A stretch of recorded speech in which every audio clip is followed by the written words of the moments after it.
दोस्तों आज एक फिर हम जबरदस्त बिजनेस आइडिया को डिस्कस करेंगे जिसकी डिमांड बहुत ही ज्यादा है और इस बिजनेस में भी बहुत कमाई है। इस बिजनेस में जो प्रोडक्ट हमारा है वह प्रोडक्ट कंस्ट्रक्शन में यूज होता है, इलेक्ट्रिसिटी के कामों में यूज होता है और फार्मिंग में भी यूज होता है। यही कारण है कि इस बिजनेस को आप शहर में भी स्टार्ट कर सकते हैं और गाँव में भी स्टार्ट कर सकते हैं, क्योंकि इसके कस्टमर आपको शहर और गाँव हर जगह मिलेंगे, 12 महीने मिलेंगे और इसमें कमाई भी आपकी बहुत अच्छी खासी होती है। तो आज की इस वीडियो में हम इस बिजनेस आइडिया को डिस्कस करेंगे, इसको हम कैसे स्टार्ट कर सकते हैं इसे जानेंगे।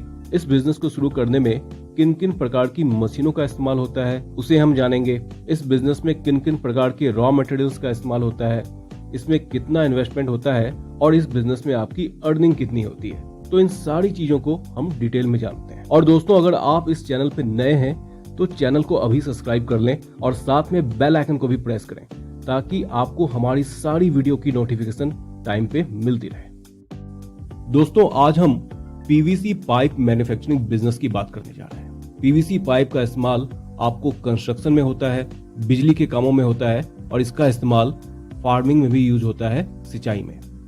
आजकल जितने भी घर बनते हैं उसमें जो पानी का पाइप होता है या बिजली का जो पाइप होता है जिसमें से वायरिंग जाती है, यह सारा पाइप पीवीसी होता है। पीवीसी का जो फुल फॉर्म होता है वह होता है पॉलीविनाइल क्लोराइड पाइप। यह जो पाइप होता है यह सस्ता होता है, ना तो यह गलता है ना तो इसमें कोई जंग लगता है और इसका वेट भी कम होता है, जिसके कारण यह कंस्ट्रक्शन में बहुत ही यूजफुल है। इसके कई सारे साइजेस होते हैं, वेरिएंट होते हैं और इसकी डिमांड शहर और गांव हर जगह काफी ज्यादा होती है और इसमें आपकी कमाई भी काफी अच्छी होती है। तो आइए जानते हैं कि इसकी मैन्युफैक्चरिंग में किन किन प्रकार के रॉ मटेरियल्स का इस्तेमाल होता है।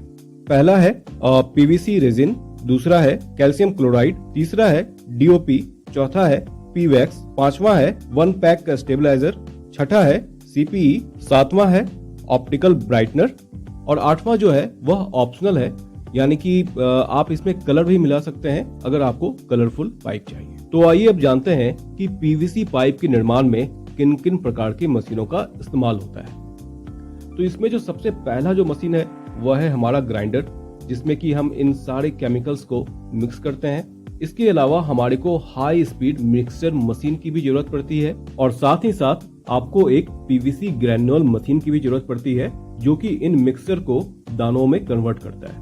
और तीसरा जो सबसे इम्पोर्टेंट है वह है एक्सट्रूडर मशीन, जिसमें कि यह पीवीसी पाइप निकलता है।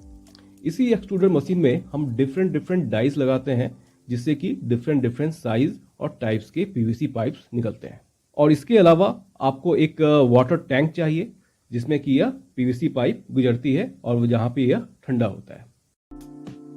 तो आइए अब इसके प्रोसेस को समझते हैं। सबसे पहले इन सारे केमिकल्स को ग्राइंड किया जाता है, इन्हें मिक्सर मशीन में मिक्स किया जाता है और उसके बाद इन्हें पीवीसी ग्रैन्युअल मशीन में डाला जाता है जो कि इसे पाउडर से दानों में कन्वर्ट कर देता है।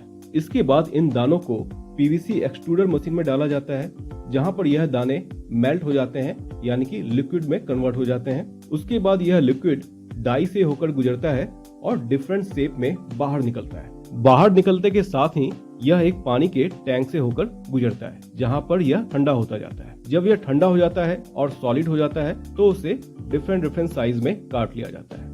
इसके बाद इसकी क्वालिटी चेक होती है और उसके बाद इसे पैकिंग के लिए भेज दिया जाता है। तो यह मोटा मोटा इसका मैन्युफैक्चरिंग प्रोसेस है। इस बिजनेस को स्टार्ट करने के लिए आपको जो मिनिमम एरिया चाहिए वह करीब 1500 से 1800 स्क्वायर फीट का होना ही चाहिए, जहां पर आप कच्चा माल भी रखेंगे और तैयार माल का स्टॉक भी रखेंगे। और यह ऐसी जगहों में होना चाहिए जहां पर ट्रक आसानी से आ सके जा सके। इस बिजनेस के लिए आपको कम से कम 40 से 45 किलोवाट का इलेक्ट्रिसिटी चाहिए। और अगर हम मैन पावर की बात करें तो अगर आप स्मॉल स्केल पे इसे स्टार्ट कर रहे हैं तो आपको कम से कम 5 लोगों की जरूरत पड़ेगी, जिसमें कि कम से कम 3 स्किल्ड लेबर आपको चाहिए। और अगर आप इसे मीडियम लेवल पे स्टार्ट करना चाहते हैं तो आपको कम से कम 4 स्किल्ड लेबर चाहिए और कम से कम 4 नॉन स्किल्ड लेबर चाहिए।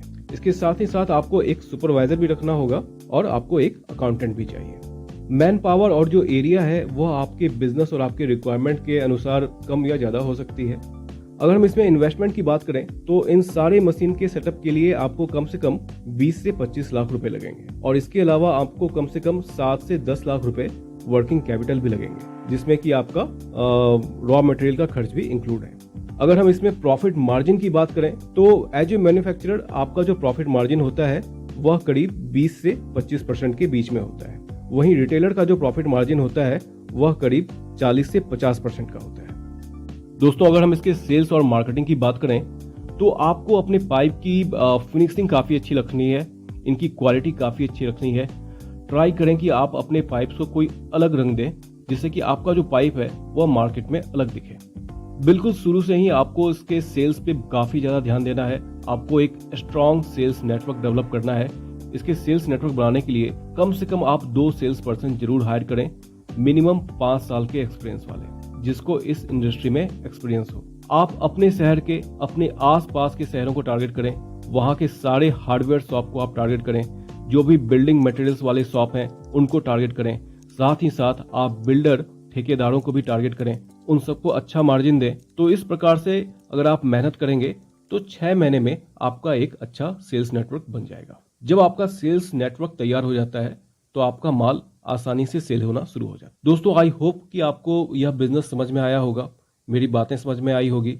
अगर आपका कोई डाउट है, आपका कोई क्वेश्चन है तो आप कमेंट करके मुझसे पूछें। मुझे बहुत ही खुशी होगी आपके सवालों का जवाब देकर। दोस्तों, नए बिजनेस आइडिया पे मेरे और भी वीडियोस हैं जिसका लिंक मैंने नीचे डिस्क्रिप्शन और ऊपर आई बटन में दे रखा है। इस वीडियो को देखने के बाद आप चाहें तो उसे भी देख सकते हैं। अगर आपको ये वीडियो अच्छी लगी तो वीडियो को लाइक जरूर करें और चैनल को सब्सक्राइब भी करें ताकि आपको हमारी सारी वीडियो टाइम पे मिलती रहे। मिलते हैं फिर अपने अगले वीडियो में, तब तक के लिए बाय बाय।